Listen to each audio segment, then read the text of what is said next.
Artisan's Accomplice is proud to sponsor Jewelry Junkie. Artisan's Accomplice is a complete website system designed for jewelers and crafters. Create your own website with all the features you need to display and sell your products online. Try it out at artisansaccomplice.com. Does anybody know where Pam is? We need to start taping. Oh, she called. She's at the cemetery. At the cemetery?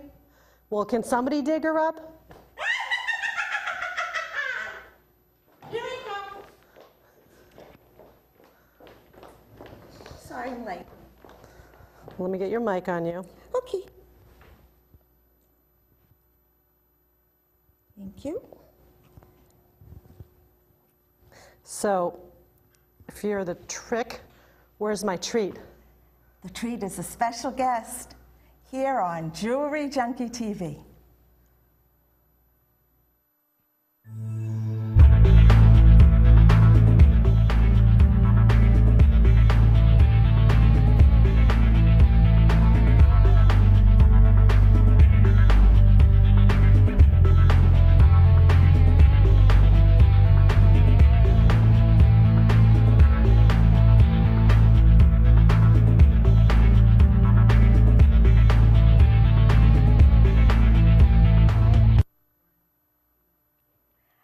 Welcome to our Halloween episode.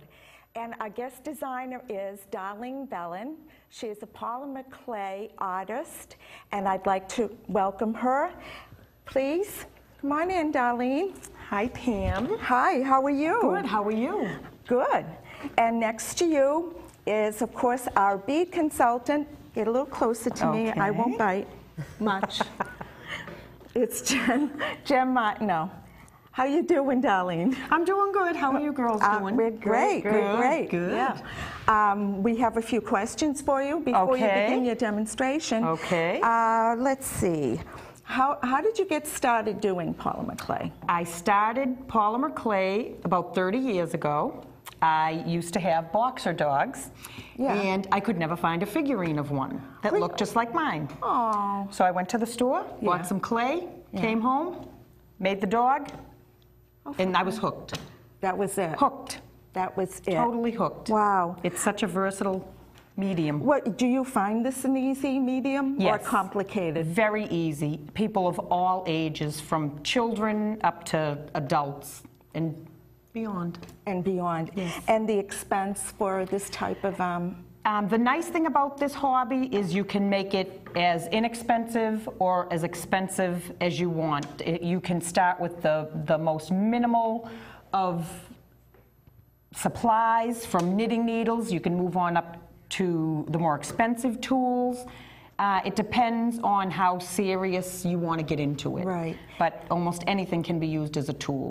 And the types of clay that's used, is it a certain type of clay? It's a polymer clay. It's not like the clays that have to go into a kiln. It's low fire, which means you can fire it in your home oven.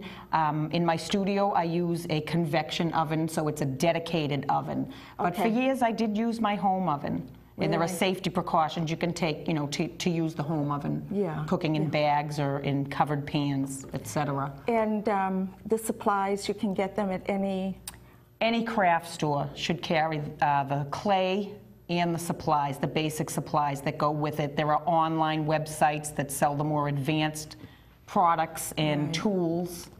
Do you have any questions, Jen? Well, can you tell us a little bit about what you've made here on the tables? Oh, there's a big variety of what I've made, from my own developments to examples I've made from taking workshops with other famous polymer clay artists.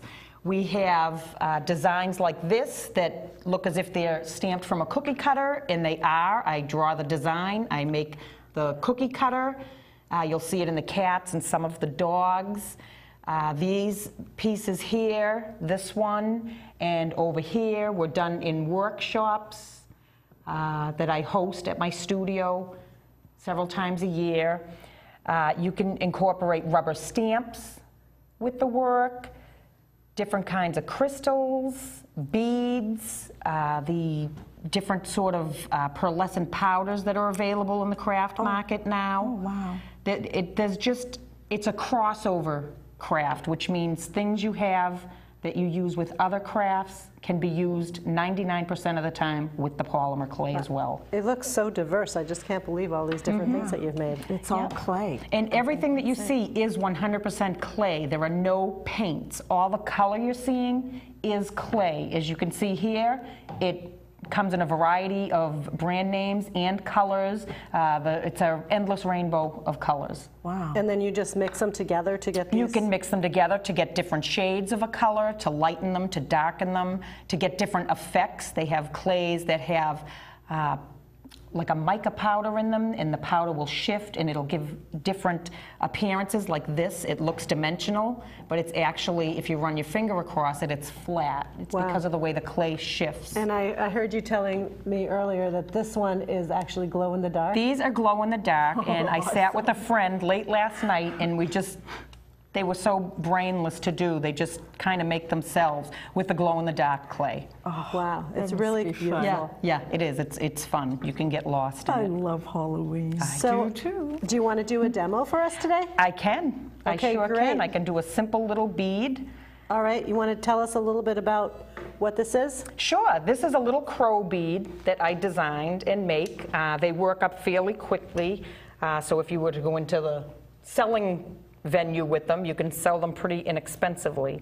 They're pretty affordable, and they're very easy to make using a simple assortment of shapes. Do you want me to start the demo now? Yeah, go ahead. Go Okay. right ahead. The first thing you do when you take the clay out of the package is you break off a piece, and you need to condition it. You need to work it so that it's pliable, and you have all the chemical compounds of the clay mixed together so that when it bakes, it'll be firm. It won't be brittle after baking. Almost like kneading dough. Exactly. Exactly. And it's good exercise for you. So how long do you do that for? Oh, just a couple of minutes. You'll know. You don't want to overwork the clay, that it gets very sticky and taffy like in your hands. And different clays have different firmnesses, and even the colors within certain brands have different. A yellow in one brand may be softer than a yellow in another brand. And that doesn't matter, though. It doesn't matter. It all mixes. And if they bake at the same temperature, you can even mix the brands together. As long as they bake at the same temperature. As long as they bake, and all the directions are on the packaging. Yep. So basically, it's a trial and error. It is trial and error, and it's not something like in the high fire earthenware clays that it bakes for hours and hours and it has to cool down for hours and hours. It is anywhere from 15 minutes to just under an hour to bake a piece. Wow, and I wait till I have a little assortment of them, get the cookie tray, and in they go. Yep. So to make the crow, very simple. You can start with a ball of clay and elongate it into a small oval. And it's just a matter of lightly, it looks like I'm squeezing, but I'm not. I'm gently pulling as I press, minimal pressure. And I'll press down to elongate a tail form. You can see how that starts. And then it's almost like a, I don't know, what would you describe that shape as, Pam? You know, a teardrop? Like a teardrop that's bent. Yeah. Yeah. Okay, so you can see the simple body form of the crow starting. Wow. And this one piece makes the whole body, head, tail, and beak. And then you just pull out a little form for the beak. Yeah, I think there was a Picasso bird with that shape. Oh, was there? Yep. Okay, well, I didn't see it, so it doesn't count. I know if I tried, it would look like it. I can't tell what it's look like. Oh, Look yeah, at what- exactly. Now I need my glasses. Magoo glasses. Oh, boy. Okay. He looks more like a duck than a crow. Okay, so as you can see, you can just keep tweaking and tweaking, and if it didn't come out right the first time, you can just wad it all up and start again. Wow. The nice thing about the clay is that the only thing that ruins the clay is if you expose it, don't leave it to extreme heat, So you never want to leave it in your car, store it in a cool, dry place, and it's good for years, even if the package is opened. Really? Yep, even if the package is opened, it'll last for years. I've been through a couple of label changes with each brand. Yeah. I've had it so long. Okay, so we have the basic shape of our little crow, and I actually like them to have more of a hooked beak. The wing feathers are made by taking a simple ball of clay, piece of clay, and you roll it out, tapering it on each end. If you pull your fingers apart, the clay will get longer. If you wanted to make it shorter, you roll and push in, and it'll make it stubby again.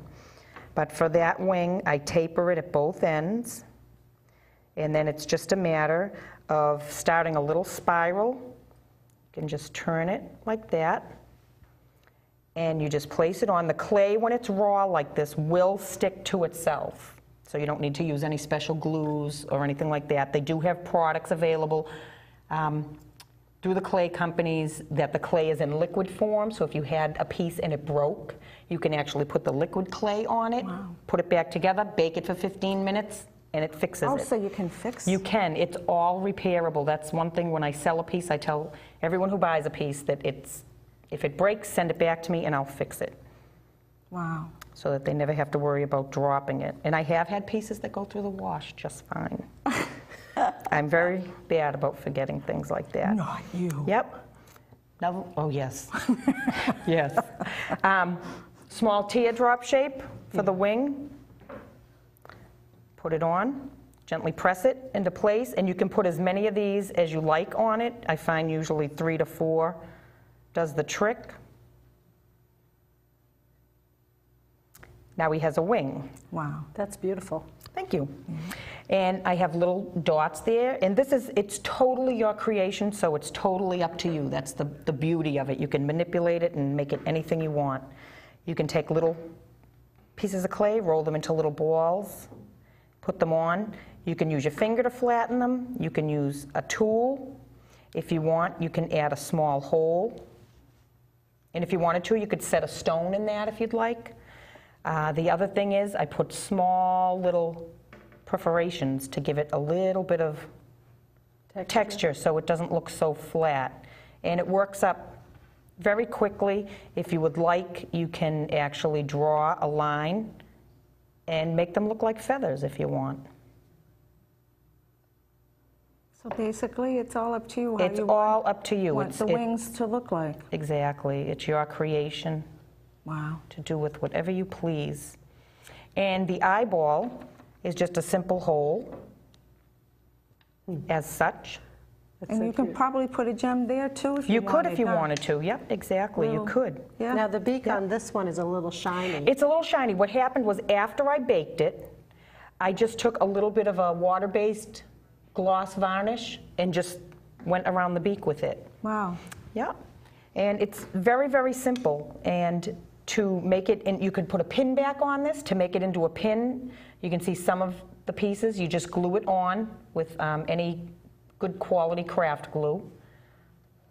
And that's after, obviously. Yeah, after you it's baked. Yep. Some craft supplies you use on the clay before it's baked. The pearlescent powders are an example of that. All this shine that you see, the pearlescent shine. And this finish is one of those 2-part epoxy resins. Yeah, it looks like it's lacquered. Right, right. Yeah. And do you do that before or after? That's done after, and it does take 24 hours to cure, and you have to mix the proportions just right. So it's basically a coating. Right, and you can build up layers with that, putting, glitter in between layers so it looks suspended.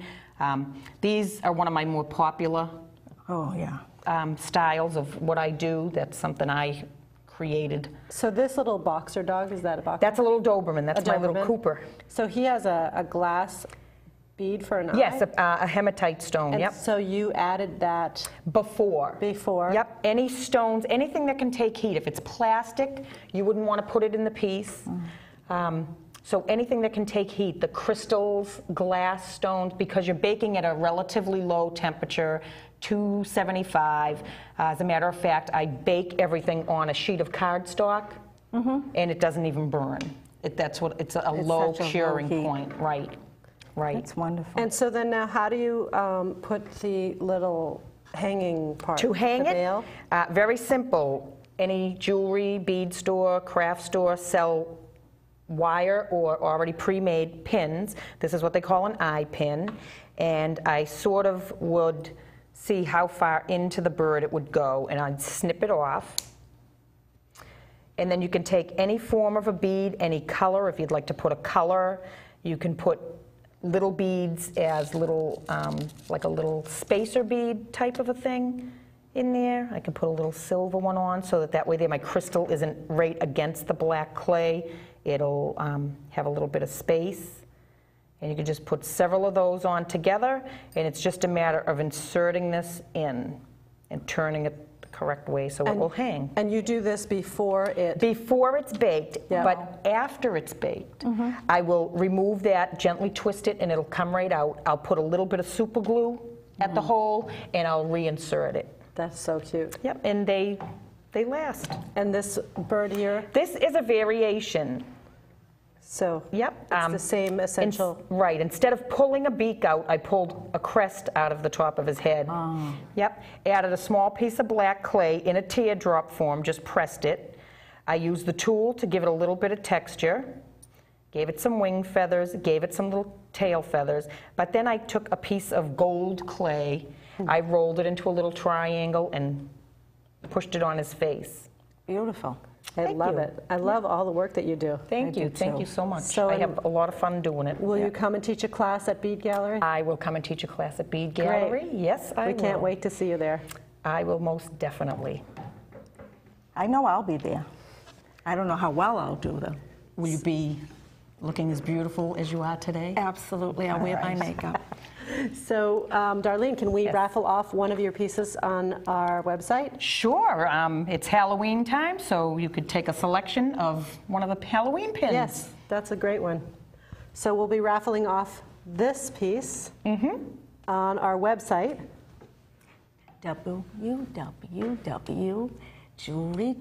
www.jewelryjunkietv.com. Yep, and so make sure you sign up for our newsletter. Right. And we will be sending those out, letting people know more about the show, who's coming on the show. Yep. Making sure that you come and check us out. Yep, in the newsletter, we'll give you all that information. And also our site has a lot of information, past episodes. There are clips, and there is information from our bead consultant. And if you do have any questions about any of our episodes, please do ask the questions online. We do check it. We promise. And we will answer you. Great. Well, thank you for joining us today. Yes, it was a lot of fun. I had a lot of fun. Oh, good. I'm glad. I didn't think I could top your entry, but Well, what can I tell you? I'm a star. My close-up, Mr. DeVille. And on that note, we're going to end the show. And happy Halloween! That was fun. Wasn't that fun? That was awesome. I just love Halloween. Oh, look. Darlene left her stuff here. Hey, hands up. That's not been cooked yet. Do You don't want to break it. Yeah, but do you think she'd notice if it was I don't know. missing?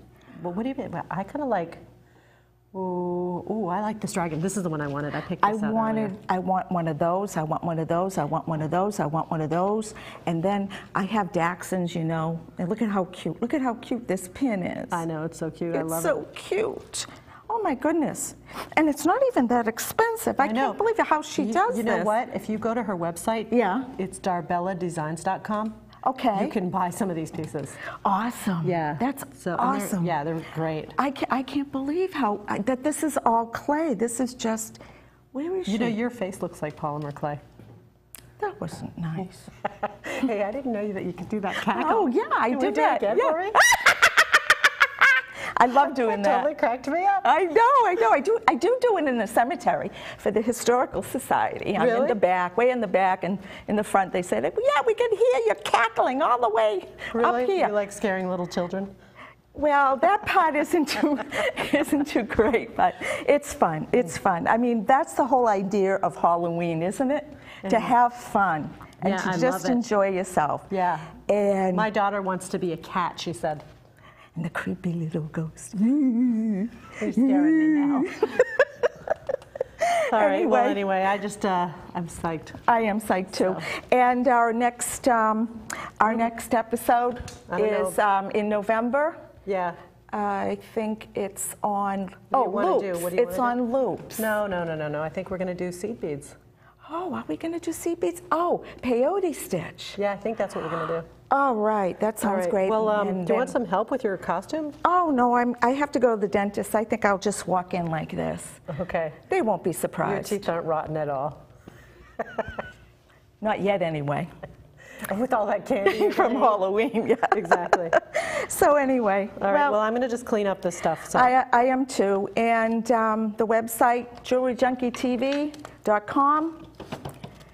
Yep, is- I got to update it and put Darlene's information about it there. Exactly. So- And hopefully we'll get some more members to join. Yeah, I can't wait. I can't wait either. All right, so. And I bet you can't either. Thanks.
Bead Gallery loves a jewelry junkie.